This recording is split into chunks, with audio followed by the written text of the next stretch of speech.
Hi guys.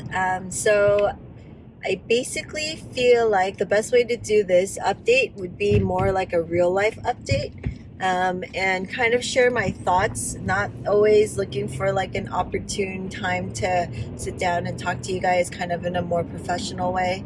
But I thought it would be more helpful if it was more realistic and kind of sharing you guys my thoughts as it was going, because there's a lot of stuff that happens between the episodes, and I want to make sure that you guys get a real glimpse, a real life glimpse of what actually is happening. So what I figured was the best way to do it is during the times when I'm driving, doing errands. That'd probably be the most efficient time. That way it doesn't really take away from while I'm actually doing stuff. So and let me know if this actually is better for you guys or helpful at all. And don't worry, I'm going to actually not be paying too much attention to looking at the camera, but instead looking on the road while I'm driving. So basically, over the weekend, I was able to visit the Costa Mesa office, and I saw that they actually already cleared out the walls and they opened up the front half of the ceiling like I wanted them to. So they're working really quickly. I was a bit overwhelmed, to be honest, because things are moving very quickly, which is kind of what to expect, I guess, once the lease is signed. The landlord obviously wants to make the space available and usable quickly so that you can start moving in and generating business, and start paying rent as well. So I was a bit overwhelmed. I think it kind of kicked my butt into high gear, to figure out what it is that I actually need to do, made it more realistic. So when you guys sign a lease, just be prepared ahead of time. Make sure you guys understand the list of things to do that needs to be done right after the lease is signed. Luckily, I've done this before, so I'm very comfortable with the next steps to do. But I think the part that is, to be very honest, it's a little bit overwhelming, and I'm not sure if I can do it, but I don't really have a choice anymore, is that we're opening 2 locations, and they're 2 separate locations at once. And the thing is, they're probably going to be open around the same time, so we'll actually have like a back-to-back grand opening. So the cool thing though is it kind of will reiterate exactly what it is that I'm doing for each of these offices, so that will be very helpful for you guys. So the first thing that I did over the weekend was actually file for a business license, because it's different for every city. So it's not like you can do one business license for each state. And so I did that. The other next step that I need to do is register with the board. So I'm from California, so I'm going to have to register with the California Optometry Board, let them update my license information, meaning the business address that I'm practicing at, addresses. So that's next. And then the things that are kind of going to be the sequence of order for the build out is I need to finalize the plan with my architect. The good thing is I actually started before the lease even got signed. And I think that's kind of a risk, to be very honest. Like, it's not 100% sure that I'm going to get this lease. And so I kind of paid an architect to start the work ahead of time, hoping that I was going to get the space. A little risky, up to you guys what you feel more comfortable with, obviously. So that is still in place. I think the timeline right now is in about 2 weeks, we should be finalized with the plan. Then we'll go out to the contractors, because we have a couple lined up. So that's something that you guys can also do ahead of time, is to line up contractors to get bids. And it's always good to have more than one. I would say at least 3 is a good number, so that you can get the best deal, and get the bids, see how much it would cost, more realistic estimate of how much it will cost. And then after that, it needs to get approved by, let me backtrack. So once the layout is finalized, then you're going to submit it to the city for approval. Depending on the city and how big the adjustments are, it can take anywhere from 2 weeks to 2 months. So that's kind of the estimate that the architect gave me.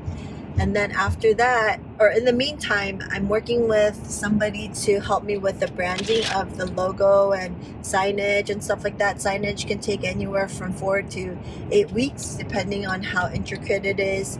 And we actually luckily have a very big space for signage. So it's going to take a little bit longer than the normal sign. So that's being done. Also, just making sure that the logo is a good logo, because we're going to continue using the FLOE brand. I just want to make sure that it's conveying a good message to patients, and if we need to update it, I'm totally open to updating it. So we're getting a professional take a look at that. And then what else is on my to-do list? So at this point, it depends on if you guys are planning on taking insurance or not. For me, we're definitely not taking insurance, at least for now, because that's kind of the practice that I want to build. It's not one that's going to be dependent on insurance, actually. I'd rather try out another new way where, we're not so tied down to an insurance and we have to follow their rules. Because I feel like the insurance companies nowadays aren't really putting private practice as a, this is kind of more a personal choice, and a personal thought, but I feel like insurance isn't really looking out for the good of private practices anymore. I don't trust that they are. So yeah, I feel like I'd rather be independent of insurance and just basically try to get away without relying on them. So we don't have to do that. But if you were to take insurance, which actually majority of optometry practices do, what you'd want to do at this point is get your credentialing with each of the insurances that you're interested in doing. It may take anywhere from like 1 month to 2 months for it to be finalized and you're approved. So just make sure. I know that there is a requirement of number of frames that you need for, I think, VSP. So just double check with what the requirement is. It's been about 7 years since I last did it, and I'm not planning on credentialing with them. So if you guys are interested, make sure to figure out what's required first. And do keep in mind that the application itself is a little bit lengthy. So you guys probably want to set aside maybe half a day to finish it and power through that. Same thing with Medicare, Medi-Cal. Those are probably two of the hardest insurance panels to get on, because it's so detailed and there's so many ways that you can do it incorrectly. And so I remember when I was applying for Medicare, it took me about 3 revisions, and I thought each one of them I did really well and thoroughly, but this is a whole nother beast. So if you guys are involved in a doctor alliance group, just make sure you reach out to make them or have them double check your work before you submit. It should save you time in the long run. So that's that. All the office supplies, so these are a little bit more smaller. It's not as important or urgent. But I actually did place an order for the office supplies. I already placed the orders for the equipment because I already had that, ready to go. I already negotiated all the prices. So as soon as I signed the lease, I pulled the trigger and made all the purchases. So that's all taken care of. I think the main headache for me right now is that, so one of the offices is going to be our prototype office. So that's where we're going to be testing out all these like innovative, cool ideas. And we actually decided a couple weeks ago to go ahead and purchase this really large, very cool equipment. So with that said, we still haven't purchased it yet because we're still in the stages of negotiating. But once we get it, we are trying to change the layout a little bit so it actually showcases our newest acquired equipment, and that actually is changing the layout of our build out. So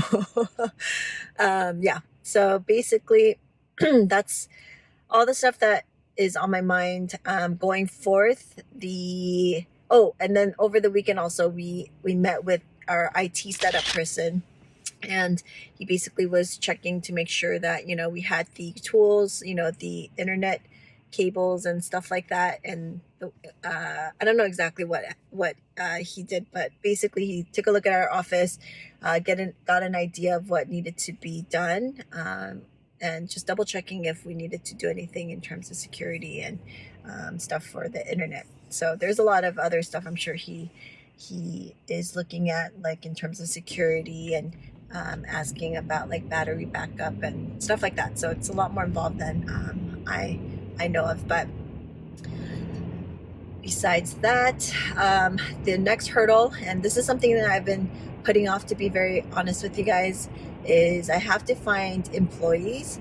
And usually what I did before was I would do job postings, and this is for staff that I'm talking about. I would do job postings on like Craigslist or those job posting sites.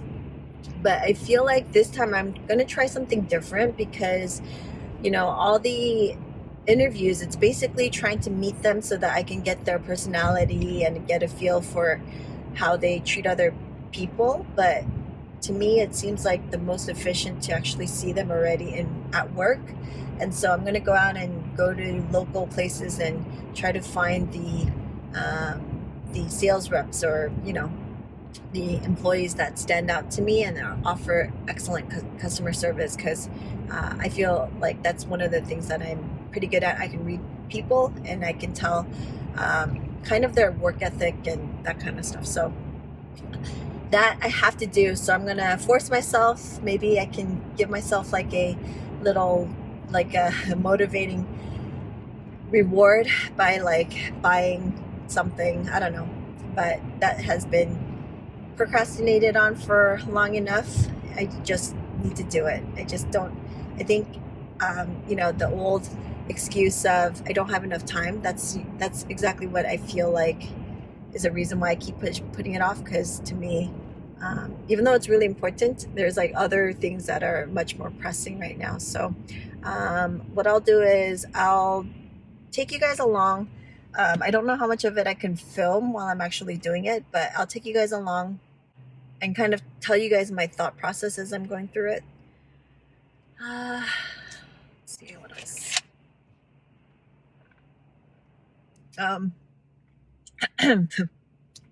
I think that's it.